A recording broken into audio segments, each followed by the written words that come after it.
Basically, anything's up for discussion. If it's anything about an employee or personnel, we'll set a time up to go into my office and discuss that. But short of that, everything else is wide open. We can start with any questions anybody has at the moment, or start with an overview of things that's been going on. So, does anybody have any question at the moment? Is there anything in particular you want to talk about? Yes, ma'am. I would like to know, what are we looking at for JMS? And you know, either redoing the school, or what are the options, and is that something that's going to be like in the future, or is that, you know, what's going to be going on?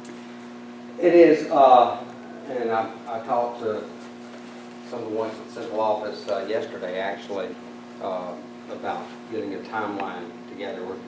We're putting together a complete packet of information to present to the school board, and I want to do that over the next 3 to 4 to 6 weeks at the longest. I hope by November in that area we have a definite plan on what direction we're going to go in.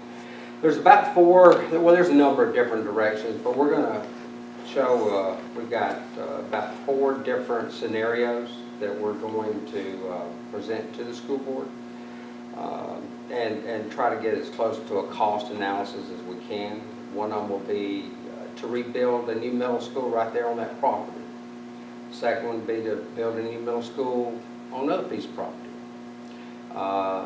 Then there was a discussion possibly of going to K-6 schools with 1 or 2 middle schools.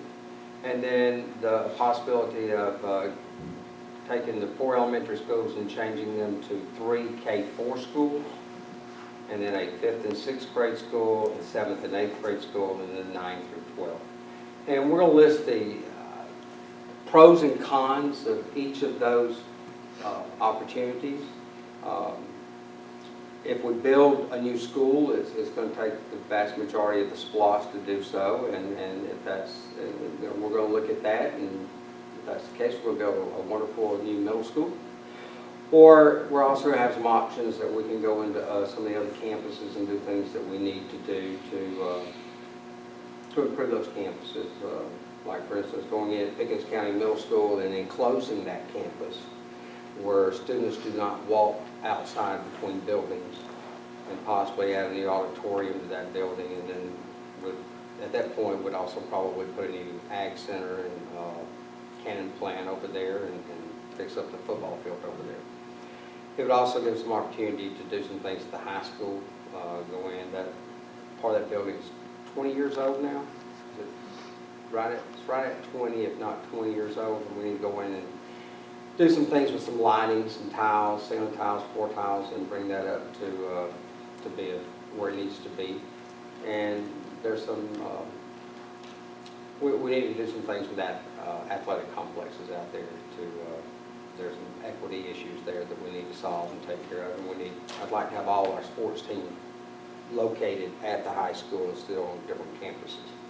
So we'll do a complete analysis of that and present it to the school board and as much information we can for them to make the best decision for our community. Do you have any drones? No, I was just, I have a 7th grader that's going to be an 8th grader, so I was just wondering what her future is going to be next year.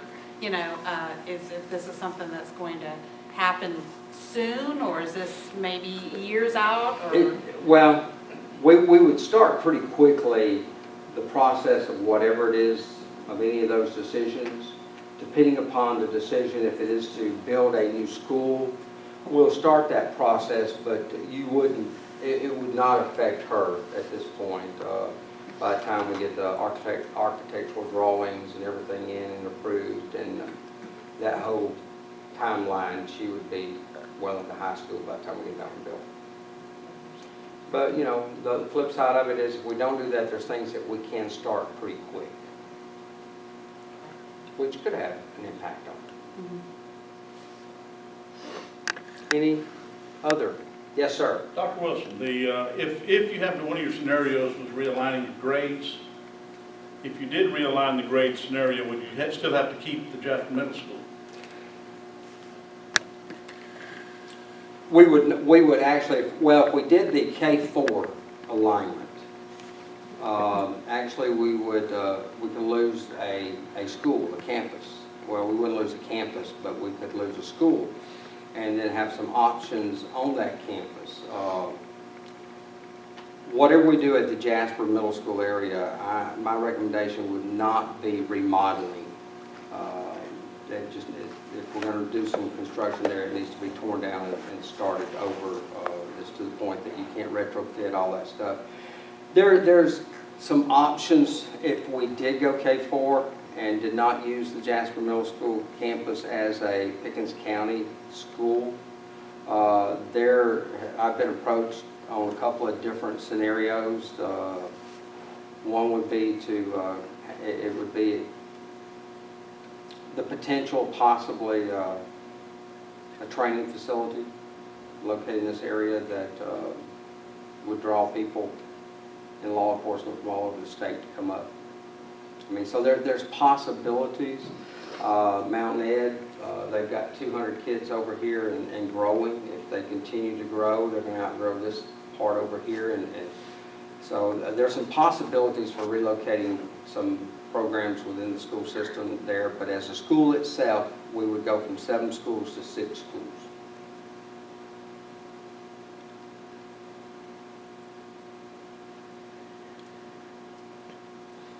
All right. Couple of things going on. We've made some moves around here. We moved North Star to where technology was, and we moved technology to the old auditorium building over here, and central registration, we've moved them to technology, and it's located over in this building also. Our plans are to take the old gym, one right behind us here, and make it into a central receiving warehouse where we can buy in bulk and save some money that way, and also put all of our servers in one building with backup generators that we wouldn't lose servers if we lost power, and be able to use that as a central receiving warehouse. That's one of the projects we're looking at, along with the Jasper Middle School projects and the list. What else we got going on? Any other issues or questions? Some of the other things that we've done from a personnel standpoint, not talking about people, but from a personnel standpoint, I have moved a few people around. We are doing some focusing on leadership for our leadership area. We don't have very many people in all the leadership positions that have been there very long. Our longest serving tenure person in Pickens County in a leadership position, other than Amy Smith, who's been with us since, I guess, about 20 years now. 19 years, I think it is. And then Dr. Goodman with special ed has been here about 4 years now. 4. And the guru and most knowledgeable person in technology has been with us now for about 4 years, Mr. Patrick back there.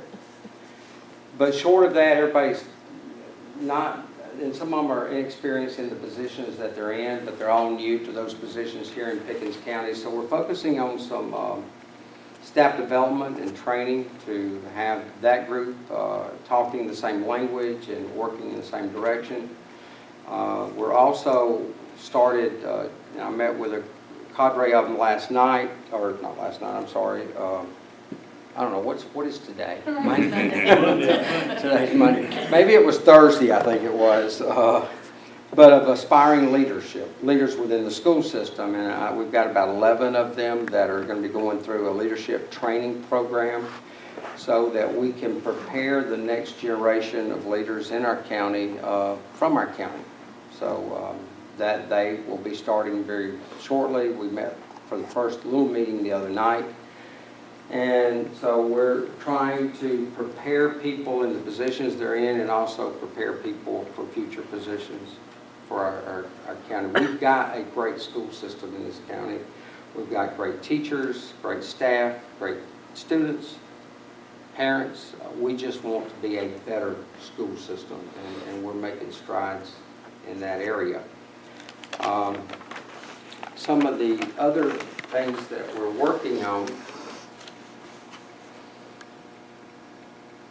we're looking at everything that we do to make sure that it's the most efficient and effective way that we can do it. Everything from what we're doing with the SPLOS with Jasper Elementary School, all the way to looking at the high school block scheduling to make sure that it's meeting the needs of our students. Or we'll also be looking at, you know, is there a better system of scheduling out there, whether it's a modified block or hybrid block or traditional schedules. There's a lot of variations out there, but we just want to make sure that we're preparing our students and giving them every opportunity for success. And we will make sure that our schedules matches what we need to be doing to aid them in that success. We're expanding our career pathways at the high school. We'll be working on those. We've gone into some partnerships, stronger partnerships with Chattahoochee Tech. And with a grant that they've got, some distant learning that used to be distant learning is totally revised and redone, and that's going to give us some opportunities to have some classes at our high school, although the instructor may be halfway around the world or somewhere.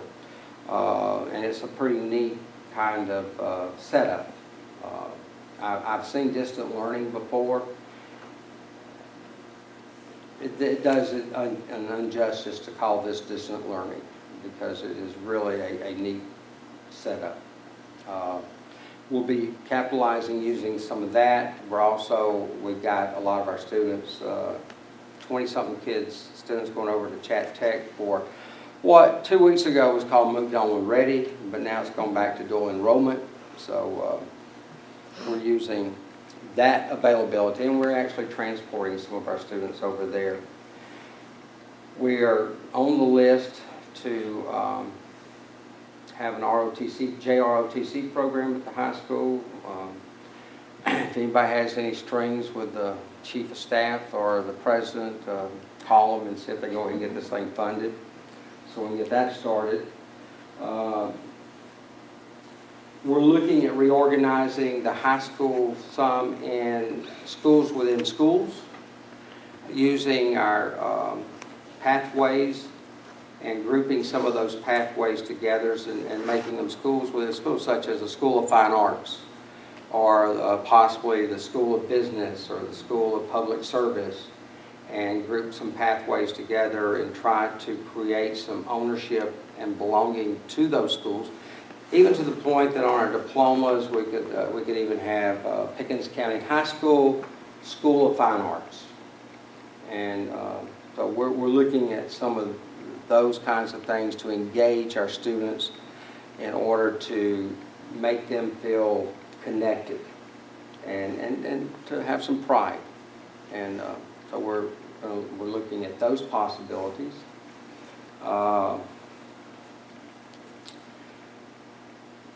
We're looking at our calendar.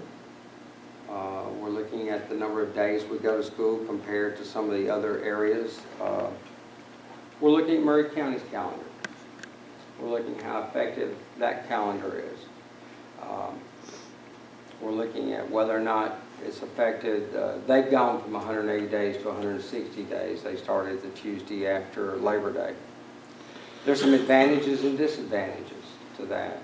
We're looking to see if the shortened school year has affected student achievement, discipline, attendance. They have a larger free and reduced lunch population than we do, and they have a larger English language learning section more than we have here in Pickens. And we're looking to see how it has affected all aspects of their school system to go to a shorter school year. And, you know, we're going to look at those results and present to the school board and see what we come up with there. Yes, sir. Yes, Dr. Wilson. You kind of touched on that. Due to the recent school outages, I'm sure people would like to know, Absolutely. are we going to be making up those days? Is that going to affect our calendar going forward?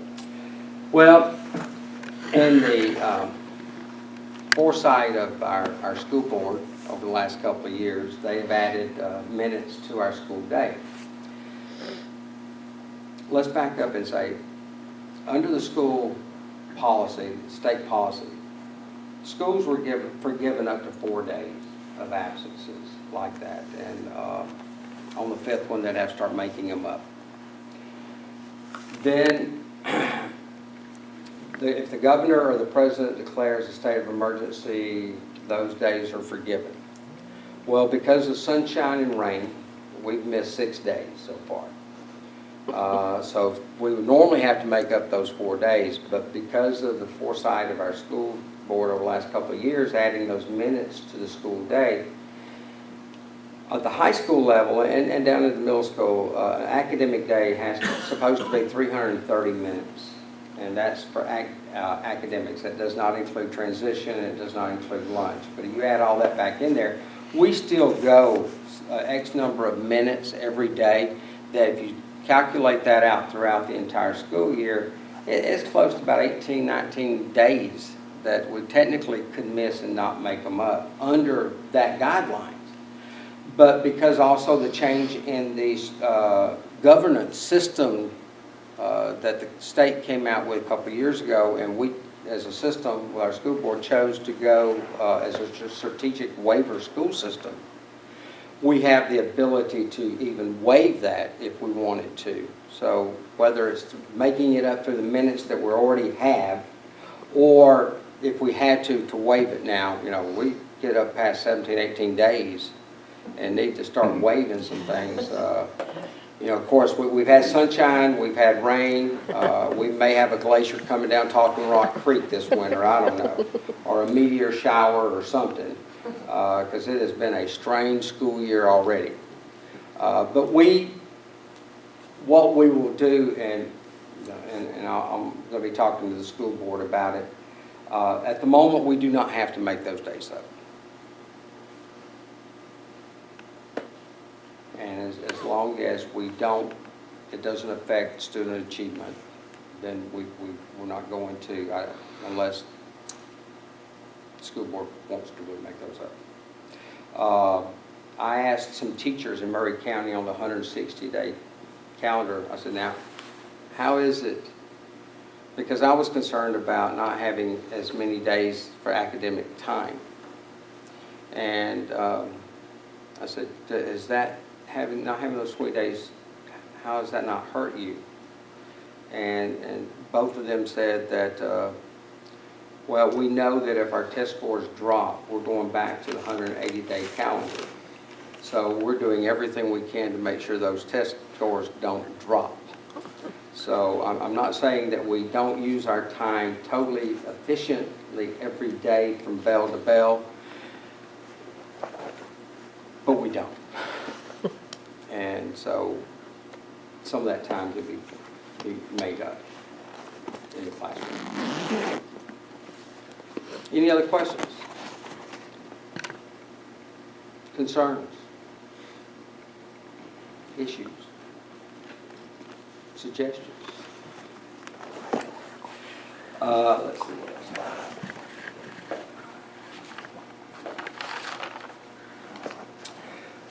I do want to make sure everybody is aware that on October the 13th, that our next home football game, which is Friday, October the 13th, we are going to celebrate our hometown heroes.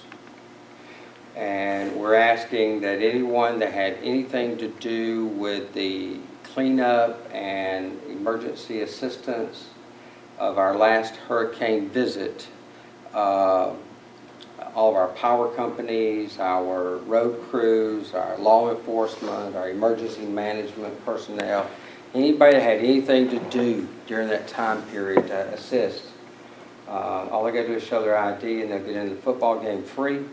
We'd like for them to come be there and come down on the track around about 7 o'clock so that right before the game we can honor all of our hometown heroes that worked hours and hours during that hurricane visit to put our county back together, just to say thank you. So get that word out, if you would.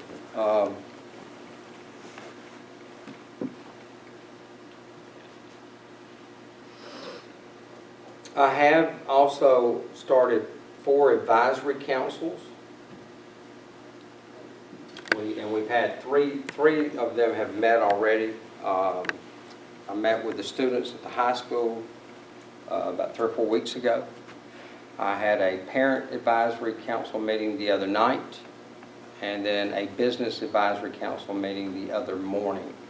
And if you're aware of anyone that would like to be a member of those, and we're planning on meeting on a monthly basis, what my thoughts are with especially the parent and the business is that we will, I want to introduce them to all the different departments within the school system and have each department come in and explain to the council what it is they do. And then also we'll bring up any issues going on for their opinion and advice. Especially SACS will be coming up, not this year, but the next year, and we'll want some input with our SACS visit coming up. We've got federal monitoring coming up this March, and so we'll look at the different documents and things from that standpoint for our federal monitoring. But the big thing is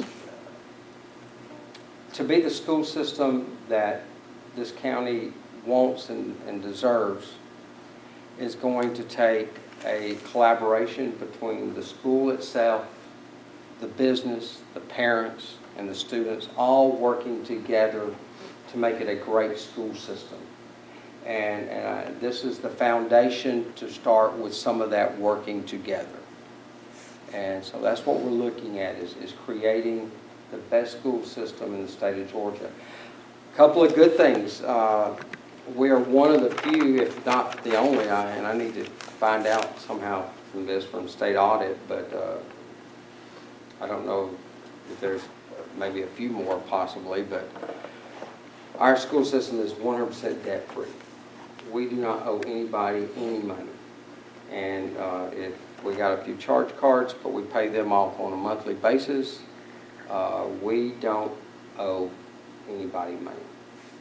And that which allows us to do some things and to that some school systems are struggling with right now. Our school board, several months ago, before I came on as superintendent, elected to go back and have art, music, and PE in all 4 of the elementary schools.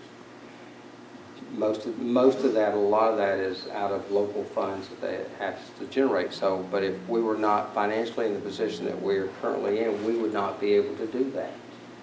And there's a few other positions like that. I know we added another Spanish teacher at the high school, and we earned a little bit of that, but not all of that. We had to add an ESOL teacher to work with our English language learning students because schedules and things, but what was best for those kids was we hired this person, and we don't recapture all that funding, but we're trying to do what is best for our kids, but we would not be in that position had it not been for the history of our school board and how frugal they've been over the years to make sure that we are debt-free today. And so we're in a great position from the way our school board has operated over the last several years.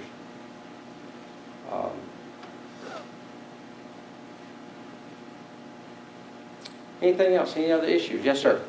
Since other members of the public weren't here, they asked the best question, which I was going to ask. I just made a couple of questions just to have something to ask. I'm curious Is the school administration, are you working with, communicating with any of the Seniors for Change group to get information compiled or out there regarding a senior tax exemption?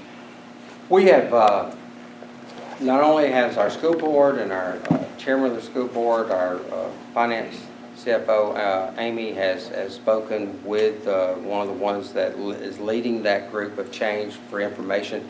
We are planning on hosting a town hall meeting on that issue. We're probably going to do it either, my thoughts were to do it maybe in January or February, sometime around that time period, well before the primaries come up for the vote on it.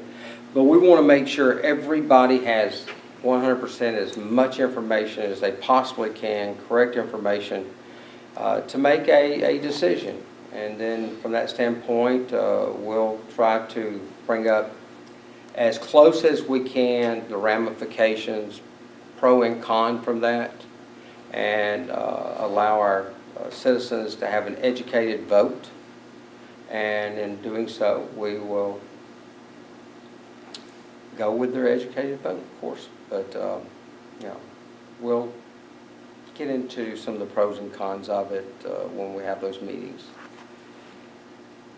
Take But note. between me and you right now, from the information that I have heard and looked at, I mean, there's some misconceptions out there. One of the misconceptions is that if we were to reduce those taxes from that group of people that pay those taxes, and if the school system needed more money or to make up the difference, then the state would just give it to us. Well, that's not exactly true. It would have to come with a tax increase, and from what I have been told from a couple of sources, it could be anywhere from 2 to 2.5 meals up to 3 meals is what it would cost those that were left to pay the taxes. And somebody put it in terms of they projected that it would be somewhere around 25 to 30% increase in the property taxes for the groups that have to pay it. But we'll verify all that as much as we can and come up with as much information. We're going to look at some of the counties in Georgia that have gone to that and how it has affected the cost in the school system. But we are going to host a town hall meeting to address that. Take another question. Absolutely. I know earlier I reported and you discussed you've added the art, PE, and music back into the elementary school. How's that being received? Or the parents seem to be happy with it? And are there other programs you're hoping to add back in? I would say parents are happy with it because I haven't heard anything negative. Okay. And from the ones I've talked to, they are happy that it is back into the schools. We are looking at a number of programs with our career pathways at the high school. We're wanting to add some more career pathways, whether it's possibly in public service. I know that I'm jumping right ahead. Chattahoochee Tech signed an agreement with Reinhardt College, who signed an agreement with Northside Hospital to be offering a nursing program at Chattahoochee Tech to be able to get their bachelor's degree in nursing, which can have a huge effect on some of our students at the high school. So we'll be able to help that pathway to go from the high school straight on into Chat Tech and take those classes there and come out with a bachelor's degree in nursing. We're trying to increase those kinds of relationships. We got 6 interns right now at Piedmont Hospital in a workforce partnership. And so we're trying to look at other opportunities to bring experiences for our students and to the work world around us, and also to help prepare our students for the work world. There's a number of our kids that are preparing to go to college, but we have a number of students that's not their interest, and we want to make sure that we're going to meet the needs and prepare those students for whatever it is in life they want to tackle. But so we don't want to just stay focused on our college prep area, but we want to increase the area to And I believe that if we bring more back into our vocational technical program areas, that we'll have more students. We want to capture those students' interest that are not there right now. They're looking elsewhere to either to go or to quit or something. We want to capture their interest and draw them back in and solidify the fact that they will graduate and help prepare them for their next endeavor in life. But we are looking at some more programs to come back into the high school. Do you ever see driver's ed coming back to the high I school? thought that might be a good question coming up. I've been talking to the sheriff and to the Chief Jeff Hall. We're looking at doing some joint partnerships with possibly some of our, we've got some land that's not being used. And if we develop it correctly, we might be able to use some of it not only for testing our bus drivers that we have to send to another county and pay another county the ability to test our bus drivers. We can do that in-house and charge other people to come here and do that. Also to set up an emergency vehicle training course for the sheriff's office to be able to help have that as an access, but also that would give us an area to help sponsor driver's ed. I don't see it coming back in as a class itself at this time with the cost and with the liability. But we will look at that and do an analysis of it, but minimally we want to be able to offer it at a discounted price for our students to take driver's ed. And so that's the avenue we're starting in, and then we're going to look at the full avenue of funding it. But that one's can be kind of expensive.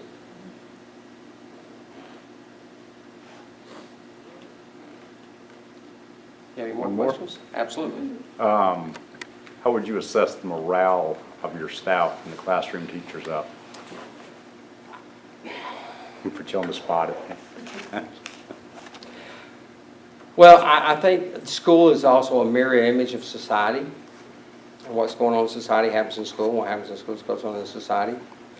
And I can gauge that more by not hearing negative things. I was talking to Stacy today. It's been, 5 months? And where's some wood? Because I need to knock on it. Because we've not made letters to the editor yet. I'll give you some. So with that in mind, I'd say we're doing pretty good at the moment as far as morale goes. From the ones I have heard, they've been very pleased with the morale so far. The big thing is my style of leadership and management is that you find people, you tell them and help them to know what to do, and then let them do their job. And we've trying to not micromanage, but at the same time hold people accountable. And it's been, I've been living the dream right now, and it's been on a cloud. It's been that good. It's been great. It's been a whirlwind. Everybody knows that they can come see me, and 3/4 of them have, which is good. But I do not know of disgruntled staff members or community members. There's probably a few out there on a few of the decisions that I've made so far, but they haven't shared it with me yet, or they haven't shared it with you yet. Anything else? A follow-up to Dan's question, being one of the first school superintendents from Pickens County itself, you reckon that's why Pickens beat Gilmer 62-0? I'd love to say I had something to do with that. But I didn't. But that was we've got a great football program, and it's getting better and better. And the great thing is that they only have like 4 or 5 seniors on the team. And so most of them are juniors and sophomores, and so it's headed in the right direction. Now, I am going to call my colleague and friend in Fannin County and let him know very quickly that I'm not happy that they have chosen not to play us so far. And, you know, to the point that we played Fannin 50-something years. And all of a sudden, they don't want to play us anymore. And if they don't want to play us in football, maybe they don't want to play us in any other sport either. So I'm going to call and have that chat with the new superintendent up there that I went to Georgia with, and see if I can't twist his arm and get back into playing. Because y'all know as well as I do, 2 years from now, 3 years from now, it can be a total reversal because it's never always great. It's a roller coaster, and when they're up, there's been times they've been up when we didn't want to play them, but we did. Did you hear that from a Tennessee fan? Boy, that was tough. That was awesome. Now, of course, Sunday's game was a heartbreaker, but we do. And if I have these numbers right, I hope I do. My understanding is we play 57 different sport teams in 18 different sports. So we do have a number of our students play different sport teams, and that's from middle school up.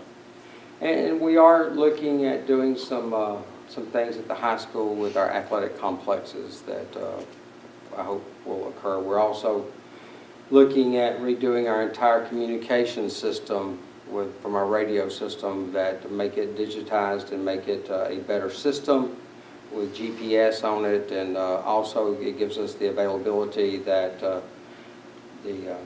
Sheriff's Office will be able to immediately tie into our system by changing a channel on their radios to go to our frequency and have immediate live contact to anybody in the school or on a school bus if that need arises.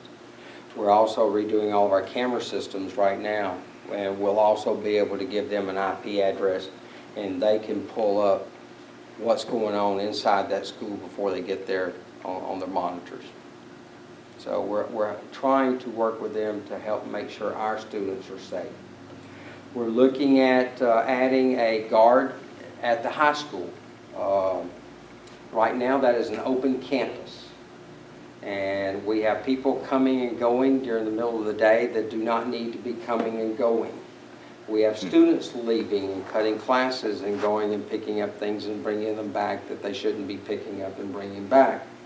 But there's nobody there to stop them. So we are looking at adding a guard and a nice little guard shack. I promise there'll not be barbed wire and things around it look like a prison. But just to make sure that the ones that should not be on our campus are not on our campus, and make sure our kids do not leave our campuses. And so we'll hope to be adding that fairly soon.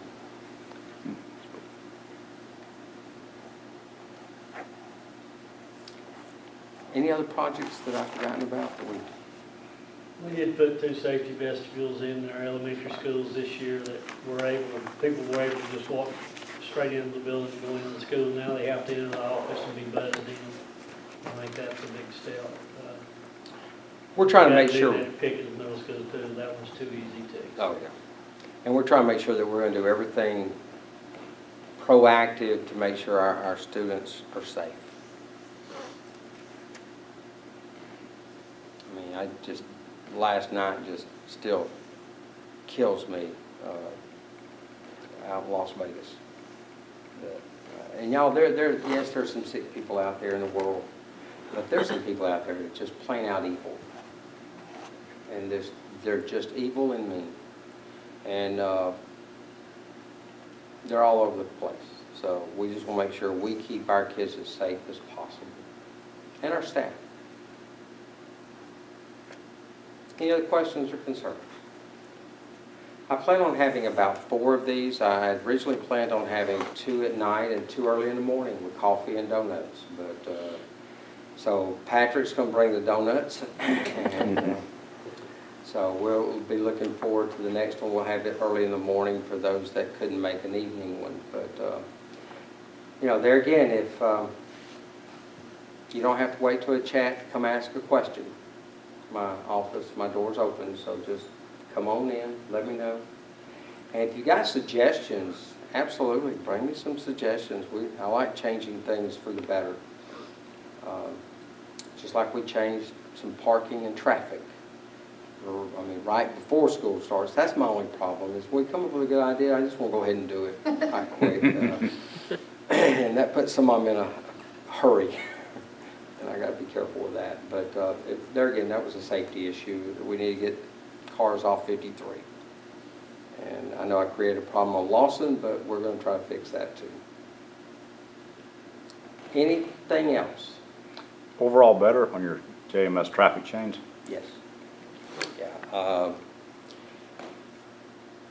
It's not backed up to the Dairy Queen, to Burger King anymore. So, and if I could get the mayor to change Stegall in the other direction, I'd even solve some more issues with 53 right there. But just reverse Stegall up to Dixie and make it from Phil Landrum up either one way that way or 2 ways instead. And just that way people come up Stegall and have 3 or 4 ways to exit that area. And we would not have anybody exiting on 53. And from a safety standpoint, the mayor just needs to do it.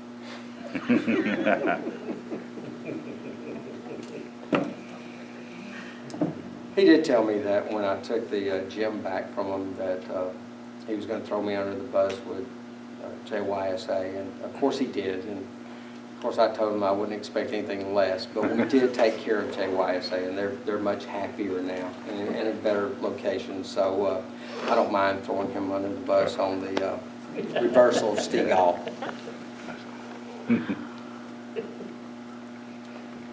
Anything else?